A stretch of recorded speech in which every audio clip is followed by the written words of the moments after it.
আসসালামু আলাইকুম গাইস। তো আমার জীবনের ফার্স্ট ব্লগ ভিডিও কিন্তু আপনাদের মাঝখানে আপলোড করে দিয়েছি। তো এটাতে আপনারা ভালোবাসা দিয়ে দেখিয়ে দেন যে নতুনদেরকে কিভাবে সাপোর্ট করতে হয়।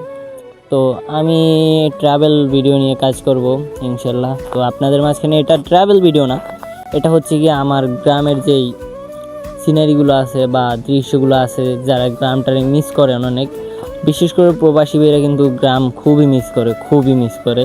তো তাদের জন্য এই ফুল ভিডিওটা।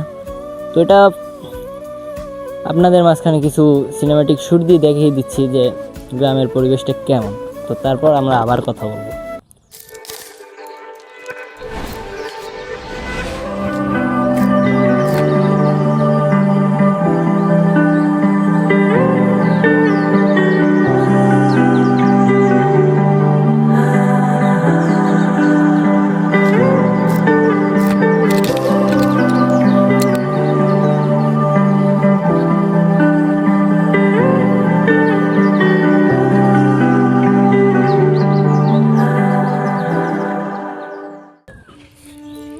গাড়ি গেছি গাইস, কাদার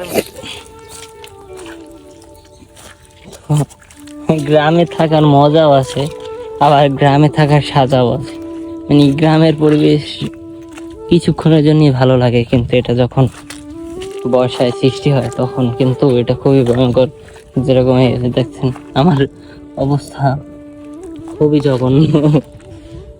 তো আমি এই যে পুকুরে যে শটটা নিতে আসছিলাম, তো তখন আর কি আমার এই অবস্থা হয়ে গেছে। তো ওই জায়গা দিয়ে আসার সময়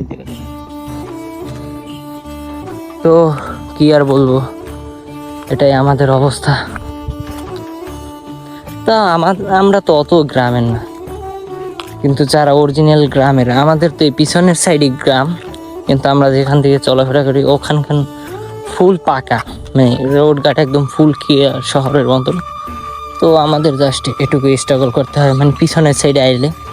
তো আমরা এখানে এই যে সাইডটা দেখছেন না, যেখানে গরু ঘাস খায়, তো আমরা এখানে অনেক ফুটবল খেলতাম, এখনও খেলি মাঝে ভিতরে। এখন তো আর তেমন খেলা হয় না, আগে খেলতাম অনেক। ওই যে গোলের ভার দিতাম এখান থেকে ভেঙে নিয়ে, ডাল দিয়ে গোল গোল বার দিতাম। তো অনেক বকা খাইছি এরকম গোল বার দিতে যাই। তো কি আর দেখাবো, যে গরু ভালো আছে, আমাদের এলাকাটা খুবই ভালো। মানে আমরা দোনো সাইডেই আছি, গ্রামও আছে শহরও আছে, মানে মিড রেঞ্জ একটা উপজেলা যেমন হয়। তো আমরা বেতাগী উপজেলা আছি। এখন আমরা দেখব, আমরা যেই পুকুর পাড়ে বিকালবেলা এসে বসে থাকি, ওই পুকুরে কিছু সিনেমাটিক শুট।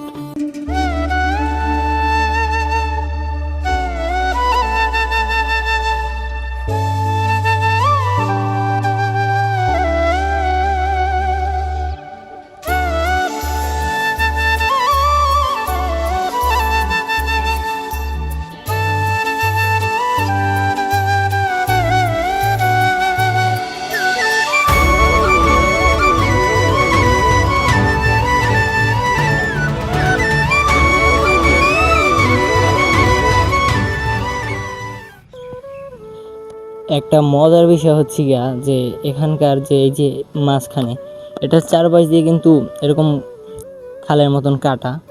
তো আমরা করি কি, এটা সাঁতরায় গিয়ে তো এটার মাঝখানে উঠি, ওখানে অনেক ফলের গাছ আছে। যেমন এই যে দেখতে পাচ্ছেন, এই একটা আম গাছ, জুম করে দেখাচ্ছি হয়তো বা ক্লিয়ার দেখা যাচ্ছে না, কিন্তু একটা আম গাছ। পরে ওই যে হচ্ছে গিয়ে নারকল গাছ, তো নারকল গাছ, পরে এই সাইডে আছে পেয়ারা গাছ। তো আরও পিছনে অনেক গাছগাছালি আছে, ওই যে পেয়ারা গাছ আর একটা দেখা যাচ্ছে, যে পেয়ারা গাছ। তো ওখানে আবার কাঁঠাল গাছ আছে। তো এগুলো কিন্তু আমরা গিয়ে চুরি করে খাই। তো তারাও কিছু বলে না, আমরাও তেমন কিছু একটা গুরুত্ব দিই না, আমরা চুরি করেই খাই, কারণ চুরির মজা আলাদা। চুরি করে কিছু খেতে খুবই ভালো লাগে, একসঙ্গে সবাই যদি খাই। তো এইগুলোই হচ্ছে কি গ্রামের মজা। যারা যারা মিস করেন, তো আমাদেরকে কমেন্ট করে জানিয়ে দেন যে আমরা আবারও কি গ্রামীণ ভিডিও বানাবো নাকি ট্রাভেল ভিডিও বানাবো। গ্রামীণ ভিডিও অবশ্যই ভালো লাগারই কথা, কারণ এইসব ভিডিও মন ছুঁয়ে যায়। ঠিক আছে, ইচ্ছে হচ্ছে কি আমাদের গ্রামের যে সৌন্দর্যটা, আমাদের গ্রাম বিশেষ করে, এখানে আমরা যে সময়টা কাটাই, এই সময় বলে বোঝানোর মতো না, খুবই মানে এনজয় করি সময়টা। তো আপনাদের জন্য যে আমি এখন এই ভিডিওটা বানালাম, সেটা কিন্তু আমি রোদের ভিতরে এসে কোলার মাঝখানে গিয়ে শ্যুট নিতে হয়েছে। তো এই ভিডিওটা ভালো না লাগলেও আমি বলবো যে আমাকে একটি লাইক দিয়ে দেন, কারণ এটা আমার অনুপ্রেরণা। তো এটা দিয়ে মানে আমি ভরসা পাবো যে আমার ভিডিও বানাবো কি না। তো একজন ছোট ইউজারে কিন্তু এটাই অনেক, যে একটা লাইক, একটা কমেন্ট আর একটা সাবস্ক্রাইব, এটাই কিন্তু তারা আশা করে যে ভিডিও বানাইয়া ভাইরাল হব, টাকা ইনকাম করব। টাকার কিন্তু কোনো স্বপ্ন না, এখানে আমার ইচ্ছা যে আমি এভাবেই তুলে ধরবো সব কিছুর স্মৃতি এভাবেই তুলে ধরবো, আপনাদের মনোরম ভিডিও দেব। তো এটাই আমার ইচ্ছা মূলত। তো যদি ভিডিওটা ভালো লাগে থাকে তাহলে লাইক আর সাবস্ক্রাইব করে আমাদের পাশে থাকবেন। ইনশাল্লাহ এরকম আরও অনেক সুন্দর সুন্দর ভিডিও দেবো। আল্লাহ হাফিজ গাইস।